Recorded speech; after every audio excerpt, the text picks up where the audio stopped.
So our next presenter we've just heard from is Kerry McLaurin. So another consumer who is also involved in research and interested in leading some research around dietary intervention and inclusion body myositis. So Kerry, please come up.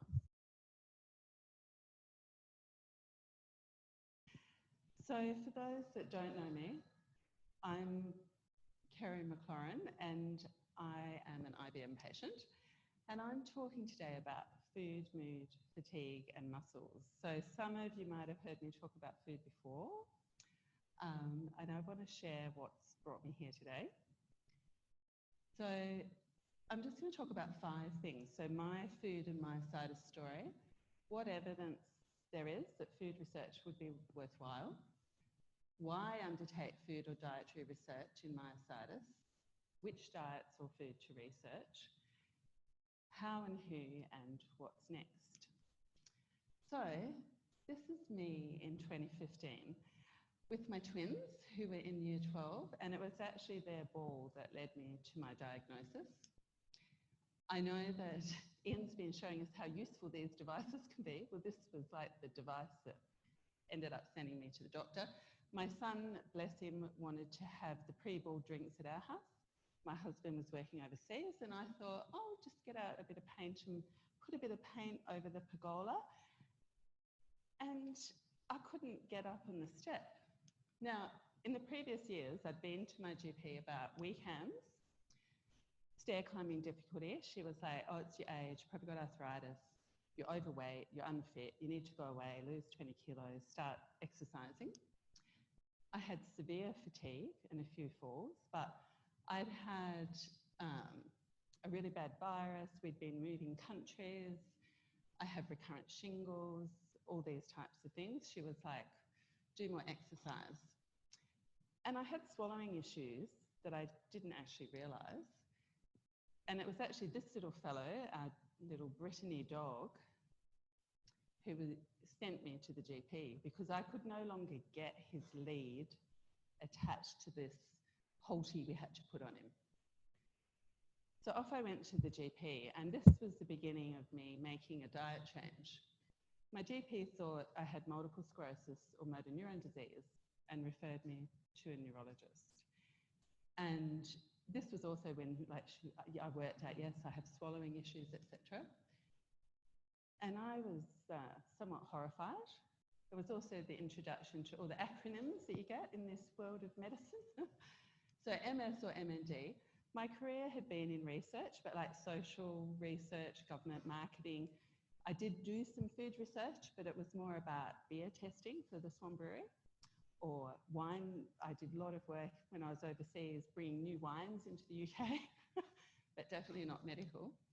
But my daughter had had a number of neurological and autoimmune issues, and I'd learnt a lot about diet and movement and the importance in terms of food providing building blocks, and we'd investigated all sorts of food and diets with her over the years. And I'd seen how much help it provided to the body and the brain in terms of changing and improving her life. So while I was waiting for the diagnosis, because it was going to take a few months to see the neurologist, I started to research diet and lifestyle for MS. And I found there were many, many research papers that were out there, and lots of books as well as research papers. And I actually discovered all these different people. A lot of them had either family members or themselves had a diagnosis. And some of these people, being doctors themselves, had done all sorts of research to come up with different protocols. And from my perspective, I felt Terry Wall's protocol was really good. So I started to follow that. Terry is an MD and a clinical professor at Iowa University in the hospital. And she developed a food and lifestyle plan to address MS after she was diagnosed in 2000. She'd done all the latest drugs, everything that was available, but she'd still ended up in 2007 in a tilt-recline wheelchair. By that stage, she'd also done a lot of research into diet and movement, and she began what she called the Walls Protocol. And a year later, she was out of the wheelchair, she was riding a bike, and she had her quality of life back. So this is the diet pyramid that I followed from her protocol initially. Now, okay, where's my pointer? Oops. At the middle one, thank you. At the bottom here, the base and everything you initially do is about vegetables and fruit. And it's 6 to 9 cups a day, because what her focus was, she looked at what do my cells need? What do the mitochondria need to provide energy? And so that was the base, followed by healthy proteins. So meat, chicken, and fish. And fish, she's talking about 4 to 5 meals a week, so 480 grams per week. And meat, she's encouraging you to eat it every day, but to your level. So if you're, somebody who's over 6 foot and doing lots of activity, you would consume a lot more than someone who's, 5 foot and not doing much.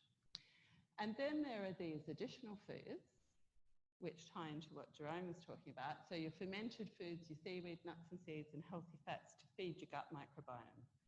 So it's all about let's make your body work as well as possible. Now the other side, so when you're eating all of that, all those fruit and vegetables, that's like 3 dinner plates full and heaped high of vegetables and berries, and it's in a certain ratio. You're also avoiding all gluten, processed foods, eggs, dairy products and sugar. But if you've already eaten everything on this pyramid in a day, you're not going to have much room left anyway for the other things.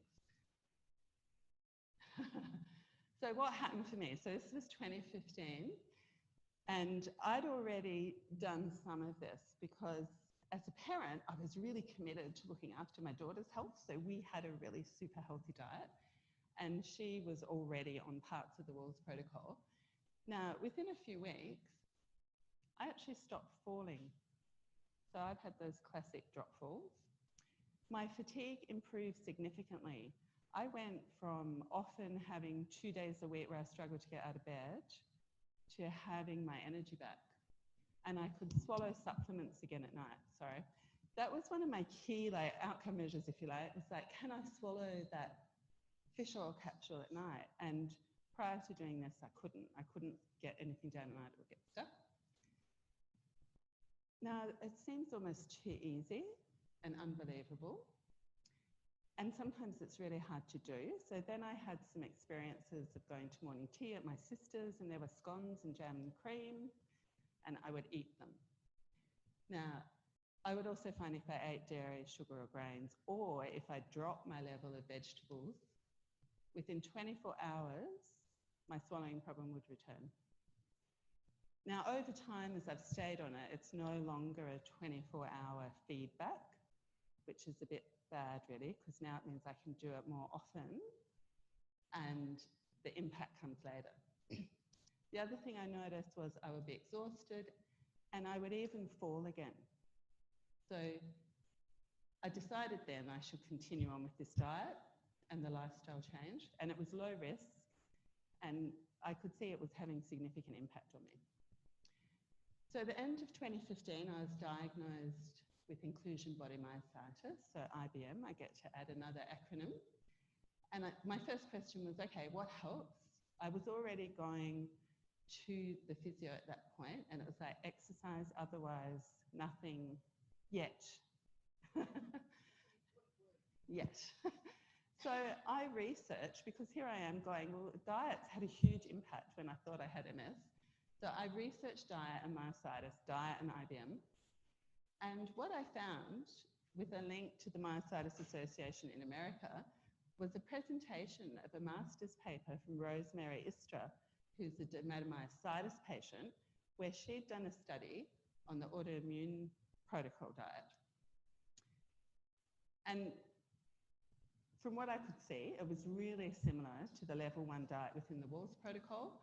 So I continued on my level. Level 2 is a bit stricter, and the lifestyle and the exercise. Because to me, it was anti-inflammatory, nutrient-dense, well-researched and simple. Now, so this brings me to the second question. So what evidence that food research in myositis is worthwhile? So there's our own case studies, because then when I next moved, my next neurologist was Merrily, And she told other patients, and I met Moina at a research study, and other people have started to adopt the protocol and found the same improvements as me.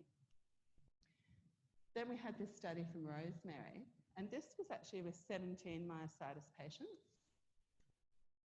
And then at the end of last year, there was a study published by a neurologist in New Zealand, a case study of an IBM patient who went on a ketogenic diet and had similar results to me. Plus, he also had MRI results to show the impact in terms of the thigh muscles.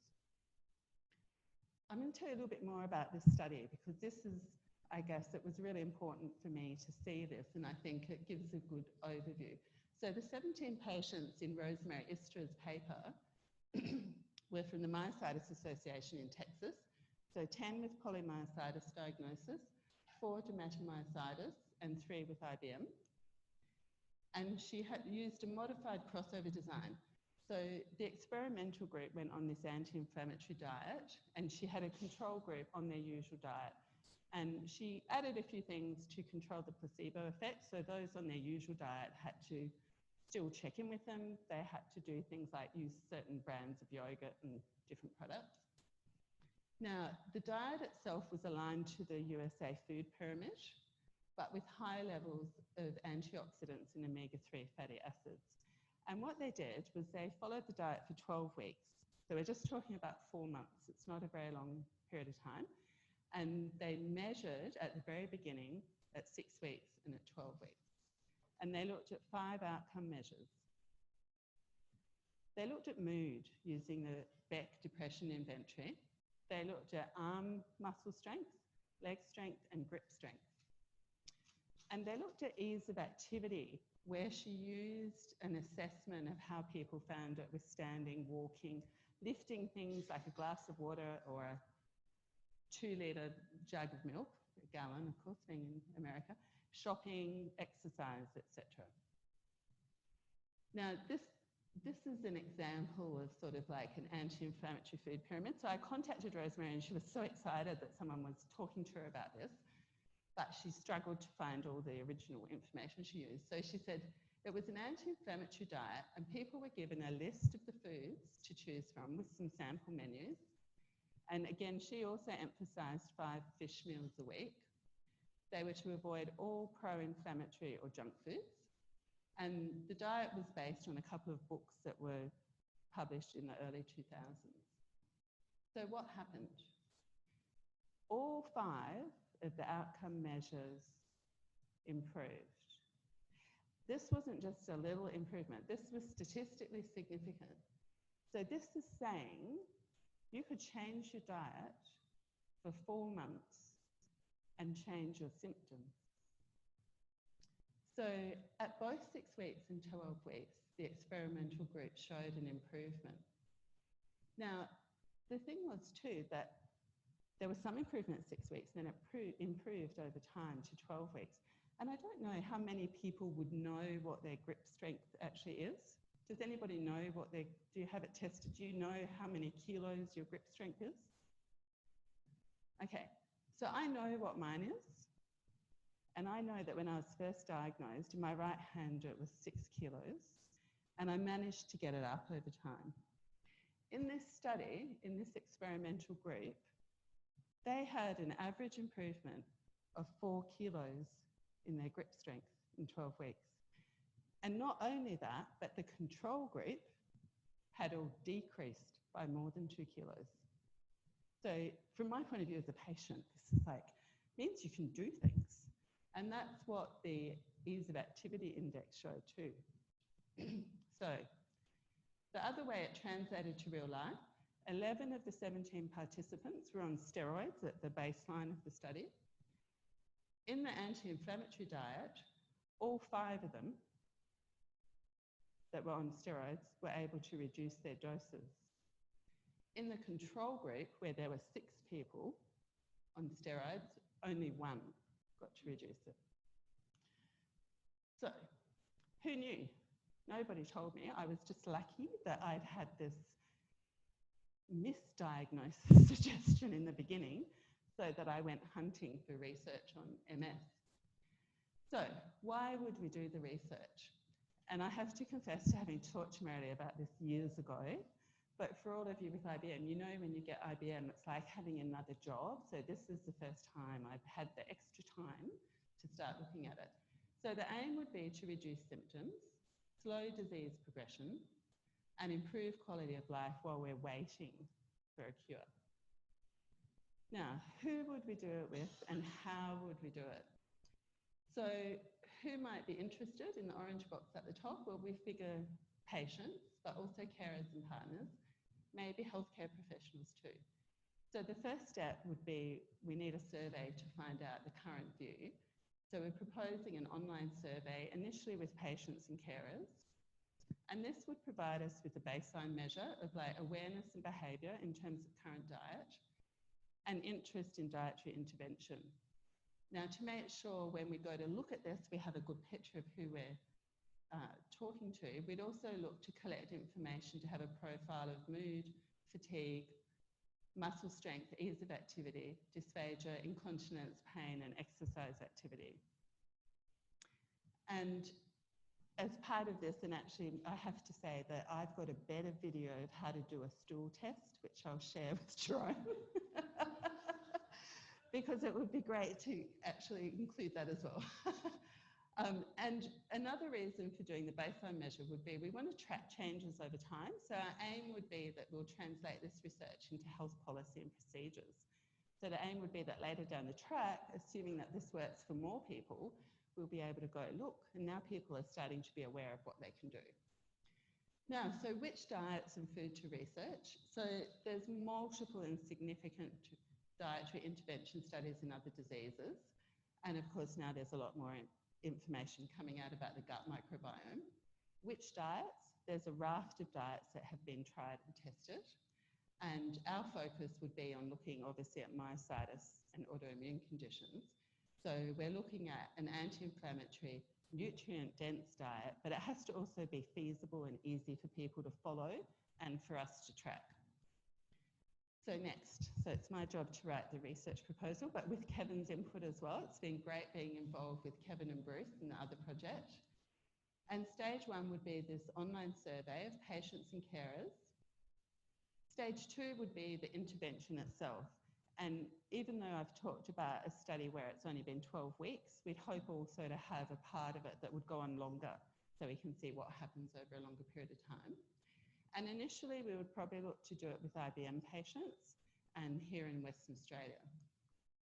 Now, it'll also involve gathering a support teams to run something like this. So we'd need neurologists, statisticians, psychologists, physiotherapists, dietitian or nutritionists, and supervisors. And of course, always the big one, find funding. So when?